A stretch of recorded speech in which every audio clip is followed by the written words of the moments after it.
गुरुग्राम लोकसभा से जसपा प्रत्याशी राहुल यादव फाजिलपुरिया ने आज अपना नामांकन दाखिल किया। इस मौके पर दिग्विजय सिंह चौटाला उनके साथ रहे। वहीं नामांकन दाखिल करने के बाद पूर्व उप मुख्यमंत्री दुष्यंत चौटाला ने जनसभा और एक रोड शो में शिरकत की। जनसभा को संबोधित करते हुए जसपा प्रत्याशी राहुल यादव फाजिलपुरिया ने कहा कि वे 5 साल की राजनीति नहीं बल्कि जिंदगी भर सेवा करने के लिए आए हैं। वहीं उन्होंने भाजपा के प्रत्याशी राव इंद्रजीत सिंह पर निशाना साधते हुए कहा कि वह सिर्फ और सिर्फ लोगों को गुमराह करते हैं। गुरुग्राम में सरकारी अस्पताल पिछले 10 साल में नहीं बना, जबकि भाजपा का ऑफिस 1 साल में बनाकर तैयार कर दिया गया। वहीं इस मौके पर पूर्व डिप्टी सीएम दुष्यंत चौटाला ने कहा कि राजनीति में युवाओं की आवश्यकता है और युवा ही प्रदेश और देश का विकास कर सकता है। वहीं उन्होंने कांग्रेस के प्रत्याशी राज बब्बर पर निशाना साधते हुए कहा कि राज बब्बर अब ओल्ड टेप हो चुके हैं। वह ना तो गुरुग्राम के लोगों की समस्या को जानते हैं और ना ही समझते हैं। दुष्यंत चौटाला ने कहा कि राहुल फाजिलपुरिया आपके बीच में रहकर विकास कार्य करेंगे तो लोगों की समस्याओं का समाधान भी करेंगे। गुड़गांव लोकसभा क्षेत्र से जननायक जनता पार्टी के प्रत्याशी भाई राहुल फाजिलपुरिया जी के नामांकन के लिए जनसभा का आयोजन हुआ और अब जुलूस के तौर पर हम सब मिलकर जो गुड़गांव में परिवर्तन की एक चाह उसमें अपनी हिस्सेदारी डालने का काम करेंगे। और गुड़गांव चाहता है कि ये जो राष्ट्रीय पार्टियों का लंबे समय से कब्जा है, इस कब्जे को छुड़वाकर युवा सशक्त नेतृत्व जो गुड़गांव का लंबे समय तक विकास में सहयोगी बने, उसको चुनने का काम करे। और मैं मानता हूं कि आने वाले दिनों के अंदर ये परिवर्तन सभी 2400 बूथों पर, सभी 1200 गांव और शहरों के प्रत्येक वार्ड के अंदर जननायक जनता पार्टी के कार्यकर्ता ले जाने का भी काम करेंगे और मजबूती के साथ भाई फाजिलपुरिया को अपना उम्मीदवार बनाकर ऐतिहासिक अंतर से जिताने का काम करेंगे। 400 पार का नारा चल रहा है दुष्यंत जी, क्या कहेंगे इसको लेकर?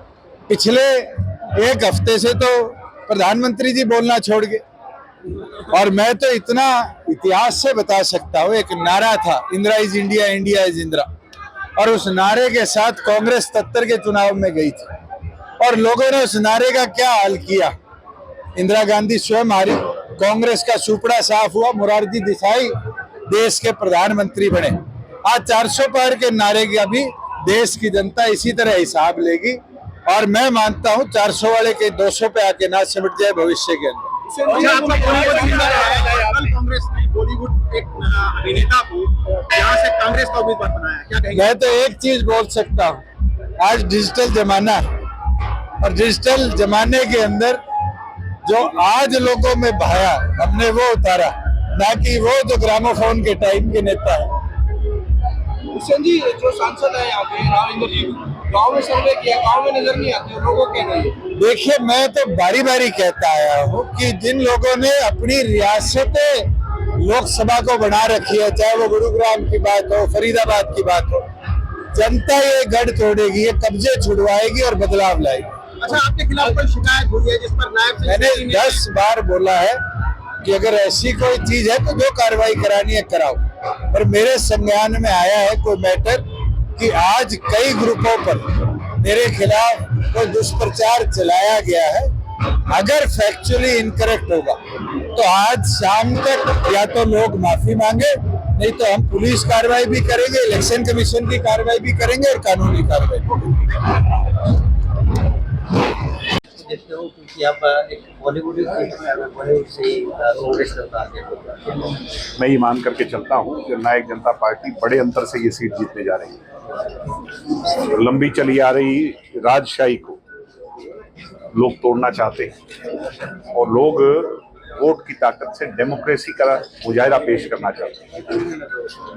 जिन लोगों के दरवाजे आम जनता के लिए 20-20 साल तक बंद रहे, अब लोग उन्हें हटाना चाहते हैं। ऐसे में आज जेजेपी की टिकट पर भाई राहुल फाजिलपुरिया ने नॉमिनेशन अपना दाखिल किया है। सारी पार्टी की तरफ से हम इन्हें शुभकामनाएं देते हैं। इसके तुरंत बाद जो है हमारा बड़ा जो जलसा है, सभा है, उसमें भी आपको निमंत्रण देता हूं। उसके बाद माननीय पूर्व मुख्यमंत्री दुष्यंत चौटाला जी के नेतृत्व में एक रोड शो है जो यहाँ तक आएगा। दूसरा अगर हम बात करें कांग्रेस पार्टी की तरफ से तो बॉलीवुड से उन्होंने टिकट दी है। कांग्रेस हताश है, निराश है और कांग्रेस हरियाणा में कोई कैंडिडेट नहीं ढूंढ पाई। राज बब्बर जी को इंपोर्ट किया गया है। कांग्रेस इस चुनाव में तीसरे पर रहेगी। टक्कर जो है, और टक्कर तो मैं नहीं कहूंगा, बड़े अंतर से हम ये सीट जीतेंगे। भाई राहुल फाजिलपुरिया के पक्ष में टिकट अनाउंस होने के बाद से लेके अब तक ऐसा माहौल उठा है, मैं तो कहूंगा कि एक बदलाव की सुनामी के रूप में आता है। कभी हरियाणा में इन लोगों का राज हुआ करता था, उम्मीदवार नहीं है अभी तक, किस तरह से आप इंडियन नेशनल लोकदल तो यहाँ चौथे, पांचवें, छठे स्थान की लड़ाई लड़ेगी, उसकी कोई एग्जिस्टेंस नहीं है। मैं ये मान करके चलता हूँ कि अब वो सब लोग जो किसी जमाने में इनेलो में थे, वो सभी लोग जननायक जनता पार्टी के परिवार का हिस्सा हैं। उस विचारधारा को अब इस पार्टी में मजबूती से बढ़ाएं। नॉमिनेशन फाइल किया है, आगे की किस तरह की नीति, रणनीति, योजना और किस तरह से आज से मेरा राजनीति का सफर शुरू होता है और जो संघर्ष हम शुरू से कर रहे हैं बदलाव का, तो आज से उस बदलाव की तैयारी होगी और अब बदलाव की आंधी आने वाली। कांग्रेस की बात करें तो अब गुरुग्राम लोकसभा सीट से बॉलीवुड से ही जेजेपी के उम्मीदवार, बीते जमाने के लोग, कांग्रेस के किस तरह से, ये तो पुराने लोग हैं और इसको कहते हैं डमी कैंडिडेट। मैं तो उनको डमी कैंडिडेट ही मानूंगा और मैं मानता हूँ कि टक्कर जो है वो किसी की मेरे पास है नहीं आसपास। टक्कर है अब की बार काम करने, देखते हैं कौन सबसे ज्यादा काम करके दिखाएगा, कौन इस लोकसभा को जो दुबई कहते हैं असली दुबई बना के दिखाएगा। Youth versus retired